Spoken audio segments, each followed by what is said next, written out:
Hello, I'm Don Grendeman. I'm a Constitution Party candidate for the United States Senate in the November 2016 elections. Thank you all for coming today. And a few remarks I want to make are that for those of you who are here, I want you to not be on the camera for reasons which I'll explain as we progress. And also for those of you who see this video, and also for you in the audience, we don't have any children today. That's good. And I'd rather that those who view this later, who have any children, that you view it yourself before showing it to your children, because we're going to be discussing some things which might be inappropriate for them, but it'll be necessary for us to, in our discussion, as you'll see. My topic today, in regard to, this is a California Senate race, but I'm going to be discussing what I refer to as Indiana, a tale of two nations, essentially. And so Indiana is very important to California and the entire nation. Indiana relevant to the Religious Freedom Restoration Act, which is a great controversy in Indiana right now. And so what I want to discuss, though, in order to have a full understanding, we need to discuss history and all the things which have led up to the Indiana situation at this moment. And so without that understanding, we won't have a full grasp of what is before us that we're seeing. So I want to start with my own involvement of why am I here in speaking about this particular topic. And my involvement starts many years ago when Art Agnes was the former mayor of San Francisco. And there regularly, every year, there's what's called a pride parade of the homosexual community in San Francisco. And he was the mayor at that time. And I heard that there was actually a group of child molesters that was going to march in that parade. And we know them as NAMBLA. That stands for the North American Man-Boy Love Association.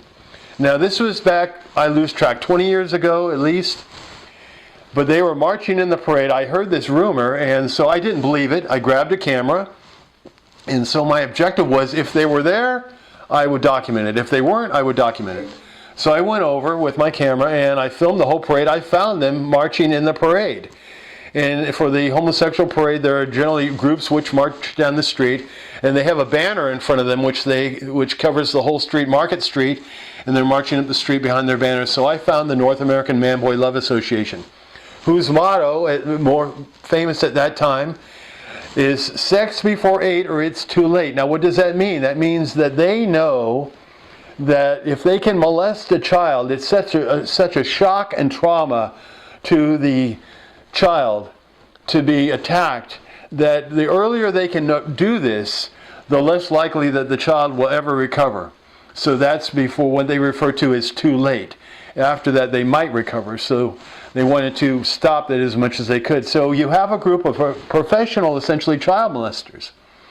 Because this group, I actually tracked down that they produce, and they still produce. If you go on the internet now, you'll find NAMBLA, and the name of their magazine, which they produced, volume number, they actually have it was a bi-monthly magazine, by molesters for molesters.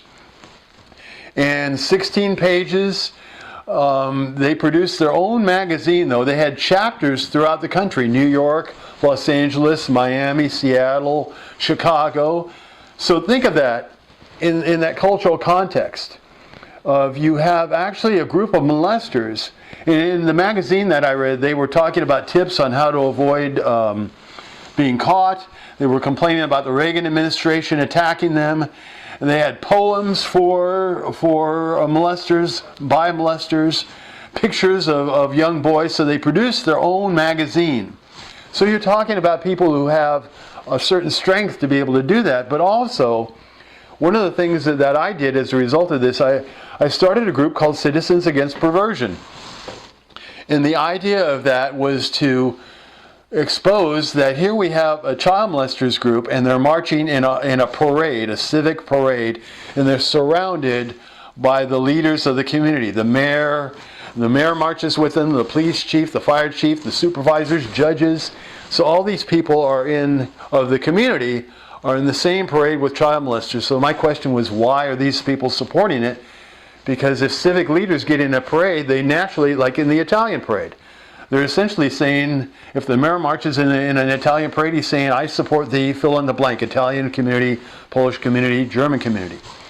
So we have this this civic power which is tied in with the community of supporting the homosexual pride parade. Now, as a continuance of that, when we discuss the homosexual pride parade, what are we discussing? Let's get into a reality of what we're discussing. The very name of the parade, the Pride Parade, just as an Italian parade or a Polish parade or German parade, you're presenting aspects of the community that they're saying, this is the good stuff about us. This is the things we want to share with you. This is the highlights of our community. And so this is the essence of having pride in what we are. And so here we have a pride parade which is having actual child molesters marching in the parade as a group. Now, I've heard the arguments before, I've heard them many times. The homosexual community will deny, they'll say, oh, we had no connection with these people, we don't know how they got there, they're not welcome at all, and so they have no connection with us. If that were true, then at the time, the organizers of the parade could have simply gone to them and say, if you try to march with us, we're going to have you arrested, because there are police protecting the parade all over the place. We're going to toss you out of here, you're not welcome, get out. But they marched in that parade, and I subsequently filmed this parade for, I believe, about 5 years in a row, and I got tired of it. But this was a continuous process, which is, to my knowledge, it won't be happening any longer for reasons which I'll explain. Well, what I'm leading to is that this is an essence of the community. And so this leads me to why I don't want the children to see certain portions of this film, because I need to break into a deeper realm, which you will not hear this in the media. When we're talking, and let's go to the alphabet that we're talking about of the homosexual community. LGBT. We'll start lesbian, gay, bisexual, transgender. That's what it means. And actually their greatest aim is to expand that alphabet, which I'll explain in a bit. But let's talk about reality. I mean, real reality. What are we talking about? Let's take the word gay. Now, gay, in reality, does not exist. We're talking about homosexual individuals, persons who are afflicted, I'll use that word, by the condition of homosexuality. Homosexuality, another word for it, is sodomy. Gay is a marketing term, a public relations term. And in that sense, I refer to the San Francisco Chronicle, an article that I read into. It was a book review, perhaps 5 years back now. I forget the name of the author of the article or the book, but it surprised me when I was reading the article. It broke in suddenly, I couldn't find a context for it, but it broke into some information, considerations of NAMBLA. And it was very, very informative, because in this article they said that the problem with NAMBLA, the problem that NAMBLA had for itself, was that it had terrible marketing, terrible public relations. And that was it. There's no mention in this article. Now remember, this is a main newspaper in San Francisco, the Chronicle. And so they're talking about a child molesters group, and they're saying that the problem that they have is they have terrible marketing and public relations. Not a peep about the molesting the child itself, of that being bad. No word about that. But just that the molesters had a public relations problem, which I present to you they have solved now. But I'm going back to the essence that at that time, the perception of this group was that they had a public relations problem. Not what they did, but how they appeared in their image. And so that leads me to to Indiana, in that there is a phenomenon called social engineering. And let me go back now to, there are several histories of that. Let's start out with advertising. Advertising is an aspect of social engineering. And so advertising, as the greatest person who did advertising, the father of it in our country, was a gentleman named Edward St. Bernay. Now, Edward St. Bernay, the father of advertising, in this particular incident, there was, I believe, a July 4th parade. And this was in the early 1912, 1910. And so he had a problem. He wanted to promote, as an advertising person, he wanted to promote his clients a smoking company, a tobacco company. But women, it was frowned upon at that time for women to smoke. So how did he solve the problem? At the Independence Day parade, he had a large contingent of ladies come down the street smoking. So that was considered independent, and they were developing their independence, and they were against social norms, and they were breaking the mold out, breaking women out of their mold. And so he was able to form this fantastic advertising campaign which promoted smoking among women by advertising. And so from there was a giant tide of increase in smoking of women because of, in that early aspect, it was called advertising then. But it actually can be called social engineering because he changed the view of the culture toward what he wanted it to. Now that ability has advanced far beyond his beginnings, strong as they were. And now I use the term social engineering with the idea that our country is no longer truly a free country. I'll call it, I can elaborate that another time, but it's controlled by what I call the plantation masters. And they can look at us as citizens like lab rats. And so they, as lab rats, they can decide we're going to have certain campaigns which will take the lab rats or the mice, and we'll steer them, or like a cattle drive, we'll steer them the way we want them to.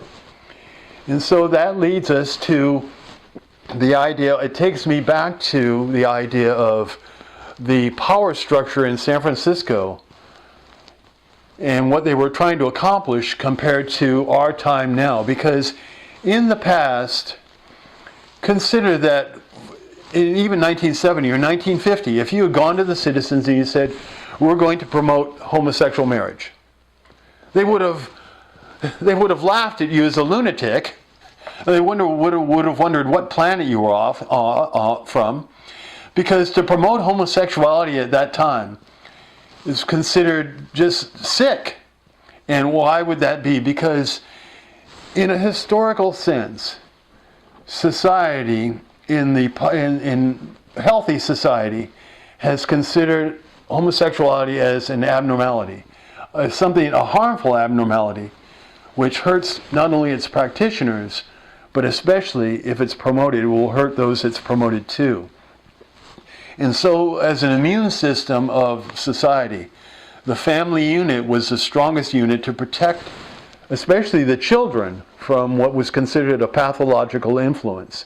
Among many others, but definitely in and of itself, homosexuality would be considered a pathological influence on children. For the majority of society, not only of our nation, but of all nations, they would have considered that the family unit, a father and a mother raising the children, is the most productive, the most protective of the children to grow up to be the greatest citizens they can be, the most natural expression, in that it would be an abnormal expression for them to be afflicted by a pathology such as this. And so now, if we look at the historical record, and now we project to now, I present to you that the difference, especially in our country, is that we were being afflicted by a massive amount of social engineering. We are the lab rats. And the plantation masters, who I consider to be controlling our nation, consider ourselves just to be that. They can train us, they can do what they want to us, just like people with white coats watching us through the maze. If we do this, they'll go through that way. And so the whole idea that you're seeing in Indiana is a mass social engineering movement to change our culture from a healthy one, which recognized the mother and the father in the culture and the value of them protecting and raising children, to an unhealthy, abnormal, actually sickened culture, which promotes everything else. And so, but now I have to backtrack of what are we talking. Let me get back to the alphabet for a moment. And so, in discussing the alphabet, I'll discuss this LGBT. Again, let's get back to what gay is. When we're talking about gay, we're talking about homosexual, we're talking about sodomites. Gay is a marketing term, a social engineering term, a public relations term to make you change your mind, to soften your inherent views regarding homosexuality. And so when we can warp the citizens in that sense, we can replace the word homosexual with a marketing term and pound that into their head continuously. And so we change the perception of our society. Social engineering, the lab rats, you all. The idea is to change your perception of what you would be abhorrent against, abhorrent toward, to make it, to soften it, be accepted. And so gradually that philosophy will replace your philosophy. That's the intent, because we're talking about two different philosophies here. And let me go back to the foundation of those philosophies. This is history, which we need to go down to the foundations of what we're talking about. Let's talk about sodomites. Let's talk about what is sodomy. Okay, the bottom line. What is sodomy? What is a dictionary definition of sodomy? Okay, it is a male who is going to put his penis in the anus of another man. Okay, that's the bottom line. Now I present to you that comes from a particular religious philosophy. And that is that man is an animal. If you raise a man as an animal, then there is no, in the moral sense, animals don't have morals. Why should they? What do they have to worry about? Because let's go back something further. Darwin, the theory of evolution. Evolution states that we come from the mud and the water and time, and therefore, though, in that sense, there is no God, there is no morality, but what we as animals make. And we are, by definition, always improving. So man is the pinnacle of this process of time and evolution, and so therefore he's always getting better. He doesn't have to worry about morals. What's wrong? We can do anything we want. We just refine our morals as we go along, which is what you'll hear in Indiana. We're evolving. Our culture is evolving. And so the essential thing that happens from this is that this is in contrast to a biblical perspective or a God created us perspective. If God creates us, then we're responsible to our Creator for the laws that He gives us, the moral laws which we live by, which we know as right and wrong. There is a standard of right. There is a standard of wrong. So, and there's such a thing as violating those. And so when we break that, the connection that tells us we've broken it is what's called conscience. And so that's the whole reason behind a pride parade, because pride is saying we're celebrating sodomy. And so we're proud of what we are. So the idea is to eliminate conscience. Conscience is the enemy of the pride parade and the homosexual community. Now let me make a comment here that there are homosexuals who will object to, they want religious freedom and restoration. They'll support the Religious Freedom Restoration Act in Indiana. They will oppose homosexual marriage. But they are, God bless them for that surviving part of them, but they are small, a minority, and they will be not only ignored by what I call the sodomy movement, but they'll be used as a tool by it to further attack what I call normal, healthy society.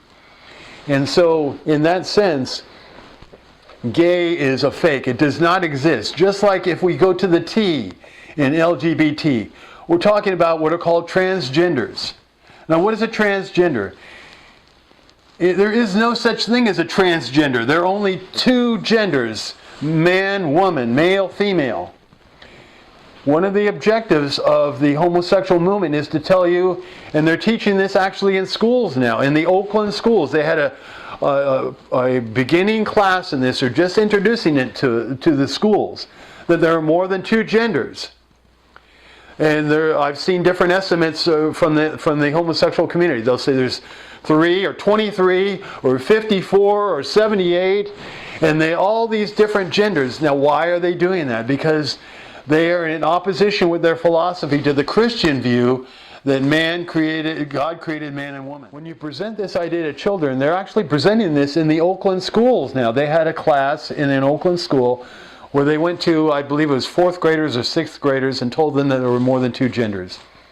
So the idea is to break the children, and just like NAMBLA knew that if you can attack a child and break them early, you've got them. So also this movement in the schools, they started out with what were called gay straight alliance clubs in the high schools. So you start in a high school, and then you go down to middle school. And then you go down to, as my school, my own alma mater, elementary alma mater, you go down to elementary school because you want to train the children as soon as you can to get them, to break them, to mold them in a social engineering idea. Social engineering being to take this movement of children and to herd them like the mice you consider them to be. And so if you want to, I know from my own observation that in my own elementary school there are volunteers who are watching each child, listening for, are they making any anti-homosexual comments.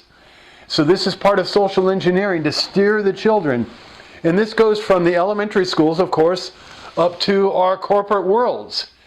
There was a baseball pitcher, he made a comment on his private email or Twitter account, whatever it was, and it was discovered, and this was on his own time. He was fined and suspended by the team.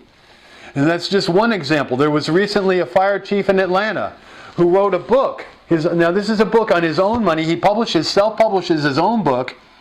And what does the mayor do? They fire him because he defended in this book traditional, normal, healthy marriage, man and woman marriage. And so because he opposed homosexual marriage, he was fired. And we're seeing a manifestation. This is another manifestation in the country of what we see in Indiana.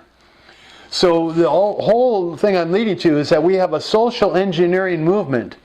We're hammered by the media. We're hammered by the papers. We're hammered on TV all the time that everything homosexual is wonderful, and if you oppose them, you're going to be taken, you're going to be fined, you're going to be fired, you're going to be attacked, or such as Indiana, where they talk about firebombing the pizza place, which was attacked out there. So you're going to be attacked. You must believe as you are told to believe.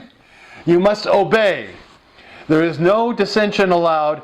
When we're talking about tolerance in the homosexual community, you'll always see tolerance and diversity celebrated. It's a one-way street, my friends. You must tolerate them. You must accept their diversity. They must not tolerate you, they will not tolerate you now or ever. They will only tolerate you when you bend your knee, when you bow down, when you obey them.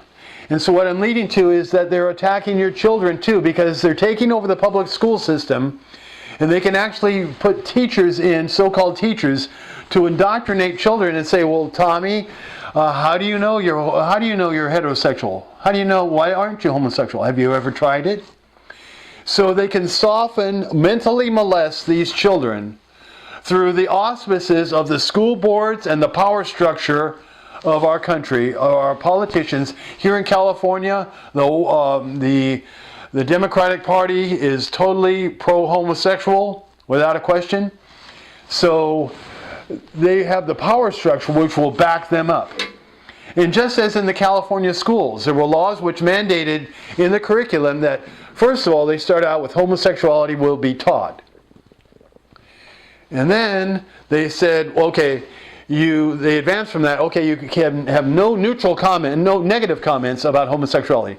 You can't have any negatives. So they start out, you have to teach it, and then they advance, you can't say anything negative, and then they advance to you can only say positive.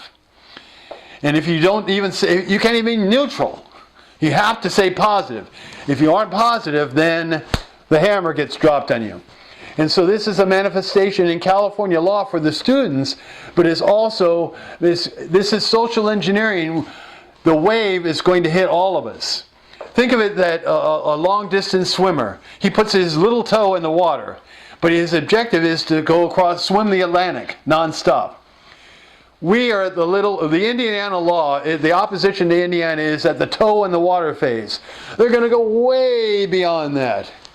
And that's why Indiana has to be stopped now, because it's a challenge. Businesses must bend their knee, Christian businesses must bend their knee to the God, the anti-God, the anti-Christian God of the homosexual community. They must not be allowed to escape. Everyone must beg and grovel. Because even in big companies, you're going to have re-education courses. You're going to have diversity courses, however they put it. All employees will be put through these courses of how wonderful homosexuality is, of how natural sodomy is. And so everything that the homosexual community does must be supported. You must support it. And if you don't, well, we'll train you. We'll see how far you get with that. So I bring this up that this is an objective to crush our nation. And the idea is that, as John Adams said, our nation was founded on moral principles. And it was founded for a religious and a moral people. And that religion, ladies and gentlemen, was Christianity, despite all the hem-haws and the outrage of, oh, we aren't a Christian nation. And people will say that, oh, the Christians were just, the pilgrims were just a bunch of smucks who sail across the ocean. There's no Christianity basis of our nation at all. You'll see people rattling on about that. Just ignore all the crosses at the beginning of the country. Ignore all that. Christians had nothing to do with it. That is a popular atheist argument, anti-Christian argument, which is growing because they see the weakness of, our enemies see the weakness of Christianity at the moment. And so that's why they're attacking. And so we see this manifestation in Indiana of the press, of this wave which is coming across us, where you must obey. So it has to be defeated now. And that's where the homosexual community, they can bring up, just like The Walking Dead, you can bring up an army of anti-Christian people who will stagger out, and they'll do their bit to complain and say how bigoted Christians are, and we must stop bigotry. And of course, this is spoken by the people who are perpetuating bigotry. They want their bigotry, it's okay. But anybody who opposes their bigotry is bigoted. So this is the wave, my friends, which is hitting us. And frankly, we need to stop that. We need to fight back. And let me go back to a few things which are actually a base of what we need to stand on. And that is, in forming this base, there's a philosophical base again of the anti-Christians versus Christianity. And that's really what this politics is boiling down to. Politics in our nation, in the past, you can have what are called secular views on a number of different things. But now we're getting down to the grit of the battle in our time. Now, when you boil it all down and the water evaporates from your stew that you're making, this is actually a Christian battlefield versus its opponent. And I present to you that our nation was founded as a Christian nation. That is why we became great. And so, but the objective of our enemies, of the enemies of the nation, is to break us, to break the family unit, to break the children of the nation. And so in that sense, that is the real objective of the homosexual sodomy juggernaut, what I call the homosexual sodomy movement. Because they're going to break our children. That is the objective. That is the entire objective. And think of it this way. What I'll call old-fashioned molestation. If a child molester attacks your child, he goes after the child. He'll grab him off the street or whatever. That's old-fashioned. It still occurs. But in the new world, which is developing, the new socially engineered Pavlovian world, just like Pavlov's dogs, the objective of the plantation masters is we take our children to the molesters. And we hand our children over to the molesters. That is so much more efficient. They can sit back because in their own writings, which I read many years ago, this is their philosophy, as unbelievable as it would have been at that time. Maybe not now, but it's unbelievable. Let's say the Thanksgiving dinner.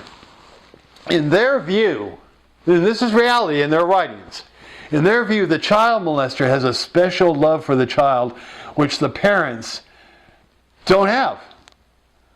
They can't have this special love that a molester has. And so in their view, at the Thanksgiving table, the child molester should be at the head of the table.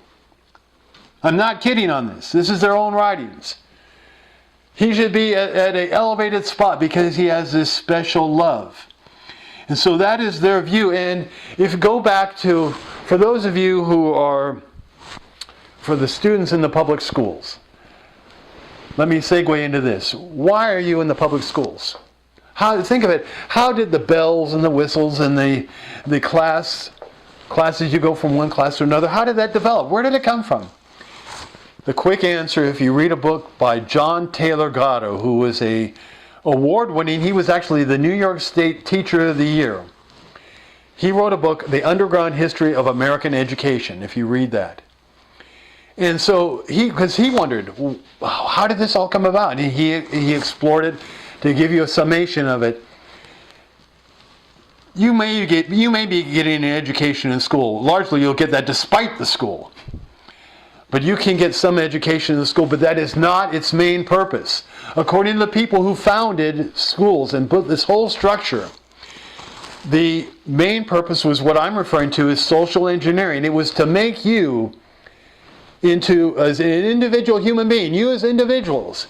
It was to throw you in the blender, take your brain out, throw it in the blender, put it back in your head, and you will be conform to what they want you to conform with. It was to make you a widget, a replaceable widget, to where you could be put in a factory and you would sit there all day long making widgets and you would be happy about it. You would be sent to the king's stables and sweep the horse manure all day long and you'd be happy about it, and you would never think of a higher life, a greater development for yourself or your children. You'll make widgets and you'll be happy. And you'll shut up more than anything else. And you won't challenge the plantation masters of that time or our time. So the whole purpose of public schools is not really education. There's a surface veneer of education. But the whole thing is really social engineering. To make you conform. And the best thing about it, see, the best advertising makes you think, as I talked about Mr. Bernays, this is a well-known part of advertising. The best advertising is to make you think that you came up with the idea. And so that you have that product and you bought car, dress, purse, fill in the blank. It makes you're independent and you're so creative and you're modern and whatever else that the advertiser wants you to think is associated with their product. Well, the same thing is with the school system, as Mr. Gatto described. It's to make you think that you're independent when you really have been programmed. And that makes you the best drone possible, because you don't challenge your droneness. You don't challenge that you're going to be promoting homosexuality to young children.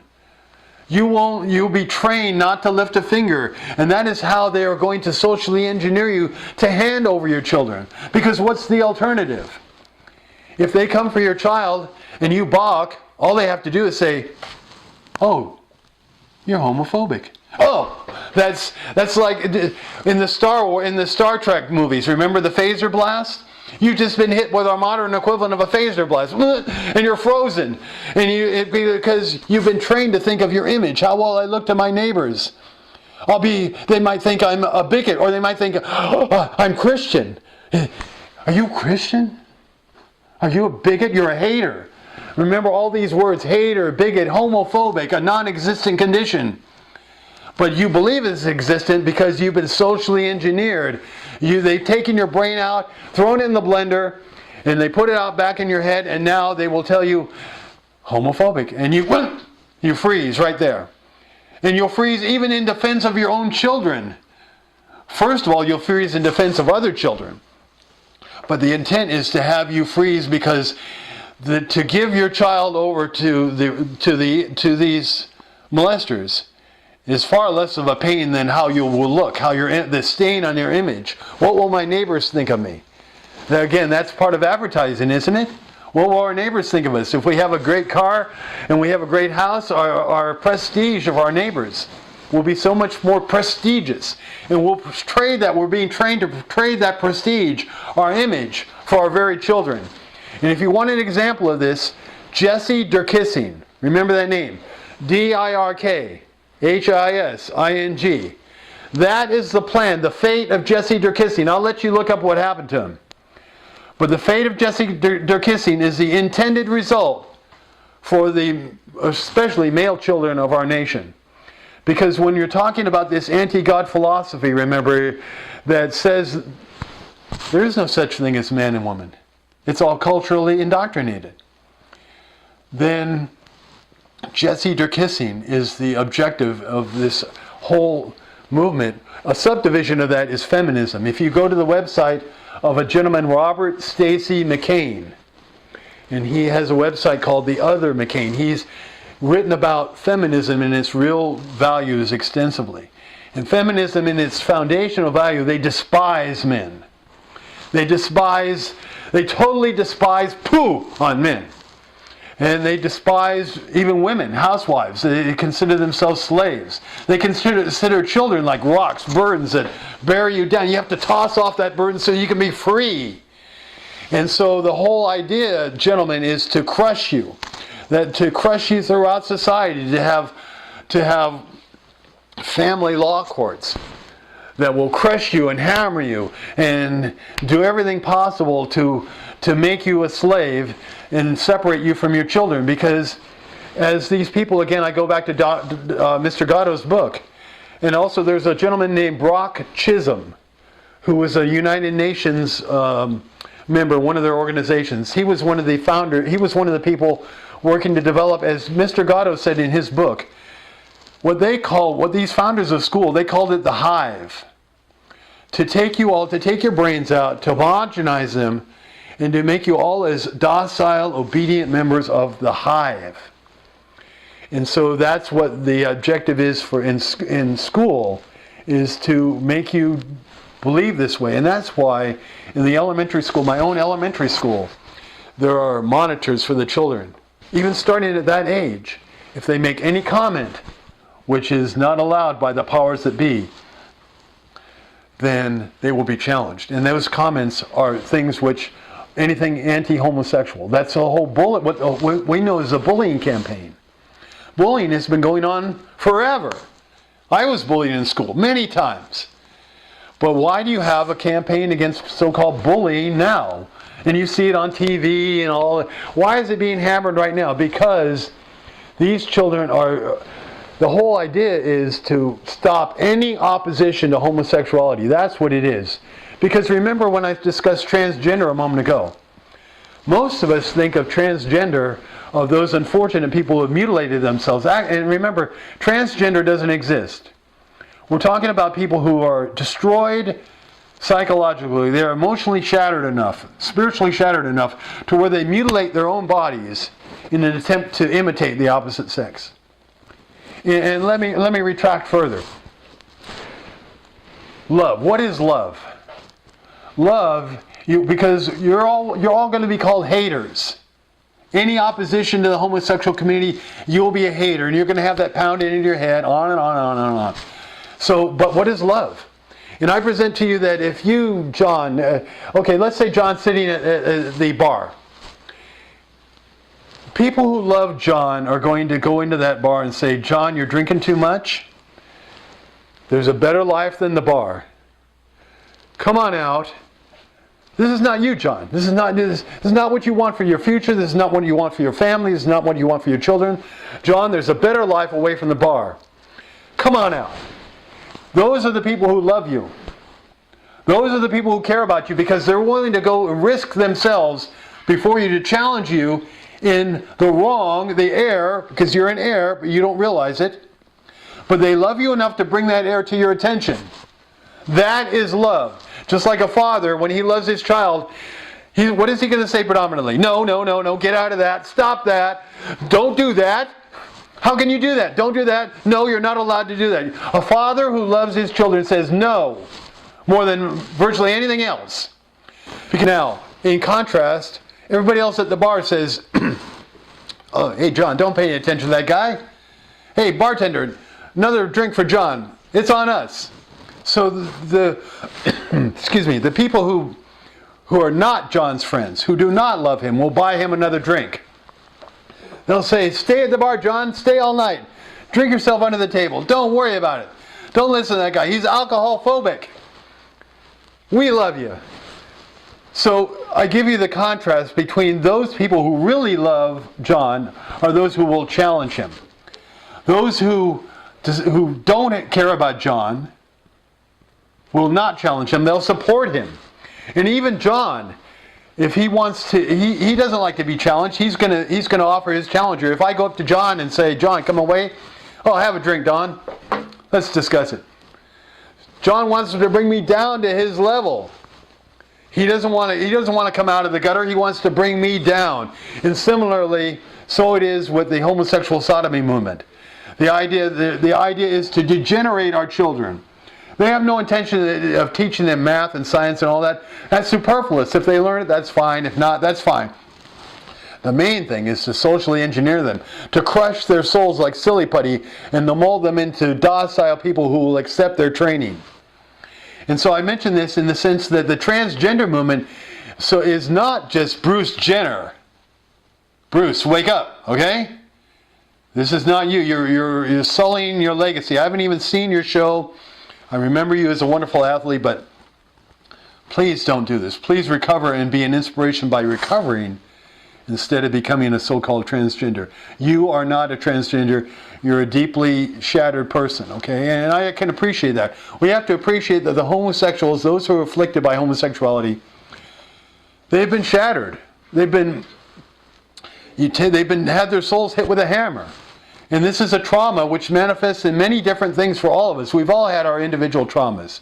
And how we manifest them can be alcoholism or just sorrow, depression. And it manifests in so many different ways. Excuse me. So we have to have an understanding that when we're dealing with those who are afflicted with homosexuality, that we're dealing with people who have been hurt deeply. And it's warped them. It's taken, like John in the bar. That's not the real John. Excuse me. John has been warped. He's been attacked. And so we have to have compassion. We have to say, John, here's our hand. Grab our hand. Come on. Come on. There's a better life. That is love, okay? But the transgender movement of people who are warped, they're actually taking children now. And they're saying, even a child who is 18 months old, one of the stories that you'll hear in the media coming up, there was a child who 18 months old who said to his parents, I feel like a girl, or I feel like a boy. Oh, okay, son, daughter. And so at 18, think of this now, parents, at 18 months, you're being told a tale that at 18 months old, your child tells you they want to be the opposite sex, and you agree. And everything that you do from that time, you don't say, go take a bath, son, take a shower, go to sleep, knock it off. You agree with them and you cultivate that. And you call that child a transgender. You agree that they are a transgender. See, part of the monolith, which I'll call Sodom Incorporated, this is part of the monolith, is to take these children, excuse me, who are being attacked, and to drop them into the elementary schools, like mine, my alma mater. That's why the bullying campaign is occurring, because children will say, what? A boy who wants to be a girl, or a girl wants to be, what? See, you confuse the children on purpose, and then you suppress their natural repulsion from that. Now, they might be repulsed. They don't understand love as we can understand it, that little Jimmy or whatever, the child who's being attacked by being a transgender, that child needs help. They don't understand that. Yes, the child will get bullying because they're being put among other children who don't understand true love. But they're being put there by parents who don't love them. But by a whole machine which wants to take that child and warp the minds, molest the minds of the children who are in that class. So when show and tell day comes up, and Tommy transgender, or little Tommy, who used to be Tina, now brings in a big Tommy who used to be Tina. And the whole idea of respectability for homosexuality is that this so-called drag queen or transgender is going to say, hi boys and girls, I used to be Tina, And now I'm Tom, and I'm happy. I'm so happy. I've liberated myself. And you might be the same type of person. How do you know you're a boy or a girl? Have you ever thought of the opposite? So the idea, my friends, this is child molestation, okay? You have these children in a setting before authority figures, and they're all herded in. They're all trained to think the same way. They're afraid of expressing any other opinion because these are the superior, the teacher, and even the principals are all behind this movement. And this is a power structure to crush these children because they know, just as Hitler said, I don't care about you parents. I've got your children. I train them. They'll believe what I tell them. You'll die. They grow up. They believe what I say. I win. So, my friends, this is the end of America I'm talking about. Because when you have a crushed populace, when you eliminate men and women, you eliminate the whole idea of what it means to be a man. And you degrade men and put them down in every possible way. You have all the TV commercials, social engineering, that men are stupid, they don't know how to do anything, women are far superior, women will kick their posteriors anytime they like, any day of the night, whatever you want, whatever social engineering idea you want, you're crushing the culture of the nation. When you crush the culture, there was a communist named Antonio Gramsci, and he stated that America never can be conquered militarily, but if we take over their culture, we can destroy them.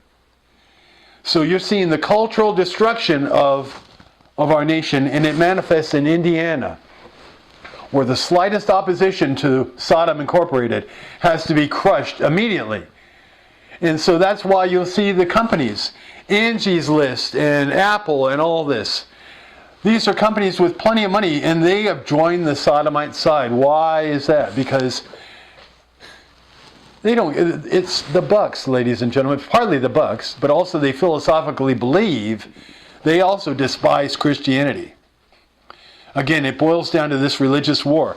We have a religious war which is manifesting in politics.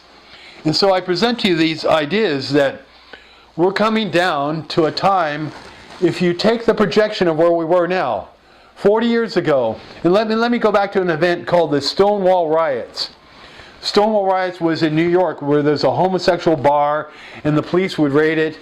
But now in this one particular time when the police raided it, the homosexuals fought back, and the police were driven out. And so for the homosexual community, the sodomy community, that was the equivalent, their equivalent of George Washington crossing the Delaware. That was history. And you'll probably find it in our public schools being taught more than George Washington is being taught. So I lead that was 67. So if we fast forward 48, 50 years, and now we've gone from homosexuals forcing police out of a bar to homosexual marriage. Okay? Now culturally, think of where that advance was. Something which would have been impossible in the past, we now projected to now. And now, think of it also, Indiana. Why is it called a Religious Freedom Restoration Act? Why do we even need such a thing? Who would think? Because it implies that religious freedom is being suppressed. So why, in America, this is supposed to be freedom of religion. Why do we need a Restoration Act to protect businesses, protect people from being attacked and shut down because of what they believe in their religion? That tells you this current status of where we were from 67 and earlier to now. Now project that into the future. How is that going to happen? And I can tell you what's going to happen. It's the end of our society. The re-education that I talk about now is going to be massive. Again, toe in the water. They haven't even swam off the coast yet. They're going to swim across the Atlantic with this. You will be crushed, and your children will be crushed. And where does it go? Excuse me. When are the homosexual communities satisfied? Well, NAMBLA, I think they've taken it off their front page, but they actually had one of their philosophers. Yes, they're homosexual philosophers. If you go to the congressional record, you read the Homosexual Manifesto by a sodomite named Michael White, and he'll tell you exactly what they want to do to the men of America. They want to sodomize all the men. That's in his own words, not mine. Okay? So, and especially Christians. But if you, in the NAMBLA website, they stated that homosexuals will never, remember that word, never Never. Okay, I emphasize that. They'll never be free until children are free. That was on their own website. So what does that mean? It means that children will be able to have sex anytime they want with anybody they want with no consequences. That's the English translation. And if you go to the United Nations, our wonderful United Nations, they've already been working on sex treaties for the sexual rights of children. That children should have equal sexual rights to adults. Now that's in a United Nations treaty that was being formulated. How far they've gotten with that, I'm unsure, but it's the Rights of a Child Treaty. That's an actual language. And speaking of where they want to go, even several years ago, there was a civil rights bill passed it was introduced into our United States Senate. It introduced protected classes that needed their civil rights protected, such as the so-called sexual orientation and such. And among those rights, and I'm giving you an example of this. This is a gross example, but it's where they want to go, where they will go, unless they are opposed. This is where they want to take the culture. Okay, they want to take it from the founding fathers to this. One of those special rights, and I'm not kidding on this, you can check it up, it was called corporophagia. There were about 20 different rights. At least 20, maybe 30. Corporophagia, what that word means as a word is people who eat feces. This was literally, they wanted special civil rights protections for individuals who did that. And also people who urinate on each other. This is a common part of the homosexual culture, which you won't hear this in the Chronicle, you won't hear this anywhere else, because the news media also, see, I'm talking about, again, I use the term the plantation masters. My little campaign here, our survival campaign, to protect the foundations of America, the moral foundations, we're like a David, and I'm talking about the Goliath we're facing. Goliath has taken over the media. They own it. Okay, there's isolated outlets where they don't, but largely they've got it. That's why you're going to have all things homosexual pounded into your head all day long. That it's all good, nothing bad will be allowed to come out. The politicians, they own them. Okay? Example, Governor Pence in Indiana signs a law to protect businesses, and he gets hit by the death ray of the sodomy community. And this death ray hits him and it vaporizes his spine. And so now he reverses his attitude completely. And he becomes not someone who will stand up for rights, but who will grovel. And that's intended for you too. You're going to get pressure. I've had a person who, a policeman, who wanted to support my campaign work, and I asked him, I don't want your name out there, because I know what will happen to him. He won't be a detective. He won't get advanced to detective. He'll have a desk in a broom closet, and so your advancement will be harmed, because I'm serious about this. You will be harmed. If you're going to stand up against these people, we're talking about Sodom Incorporated, okay? These are powerful people. They've advanced fantastically from the time I first filmed the people in the homosexual parade, the child molesters in NAMBLA. You take it 20 years, 30 years, and now they're flexing their muscles. They expected to pass Prop 8 in California, and they were fantastically disappointed. They cursed and railed, and how could this possibly be? They thought they had it in the bag. So what did they do immediately? They attacked everyone, such as the Mormon Church. That's why, I'm sorry, my Mormon friends, but the Mormon Church has surrendered. Not officially, but they recently signed laws, and they were supporting laws in Utah for protections, housing protections, so-called, against the LGBT community. And so what was the reason behind that? It was because public relations. The homosexual community now knows they aren't going to challenge their sin, they're going to accommodate it. They're not going to say anything bad about it. So they know that the Mormon Church, which they railed about before, even right after Prop 8 passed in California, they were throwing trash over into the Mormon churches over the fence and picking in them, and they were haters and bigots. You don't hear that anymore, because the homosexual knows, hey, we've neutralized them, we'll step around the body, and we have bigger enemies.